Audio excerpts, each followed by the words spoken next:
Hello friends, இன்றைக்கி 3:30க்கெலாம் day start ஆகிடுச்சு. Night 9:30க்கெலாம் தூங்கிட்டேன்றதுனால morning சீக்கிரமாகவே முழிப்பு வந்துருச்சு. சரி, அப்படியே பிரம்ம முகூர்த்த விளக்கு ஏற்றிடலாம் அப்படின்ட்டு பிரபஞ்சத்துக்கிட்ட போயிட்டு என்னோடய வேண்டுதலை வச்சுட்டு பூஜை ரூமுக்கு வந்து குத்து விளக்கு ஏற்றி தூபம்லாம் காமிச்சு விட்டுட்டேன். இன்றைக்கி டீ தான் போட்டேன். டீ போட்டு குடிச்சிட்டு எனக்கு பிடிச்ச சுப்ரபாதம் வச்சு கேட்டுட்டு, இன்றைக்கி பிரதோஷன்றதுனால சிவன் பாட்டு வச்சு கேட்டுட்டு இருந்தேன். 4:30 பிரதோஷ டைமுக்கு தான் பூஜை பண்ண போகிறேன். அந்த பூஜை வீடியோவை அடுத்த பதிவில் நான் கொடுக்குறேன்.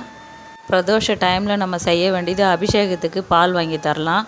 6 மணிக்கு நெய் தீபம் ஏற்றணும். விரதம் இருக்க முடிகிறவங்க விரதம் இருங்க, அப்படி இல்லைனாலும் பரவாயில்ல. கரெக்டாக 6 மணிக்கு நெய் தீபம் போட்டுட்டு வாங்க. உங்களோட தோஷமெல்லாம் நிவர்த்தி ஆகி காரிய தடங்கள்லாம் விலகி போயிடும். பிரதோஷ வழிபாடு நான் எப்படி செஞ்சுருக்கேன்னு அடுத்த வீடியோவை கண்டிப்பாக பாருங்கள். பார்த்துட்டு கமெண்ட் பண்ணுங்கள். தேங்க்யூ.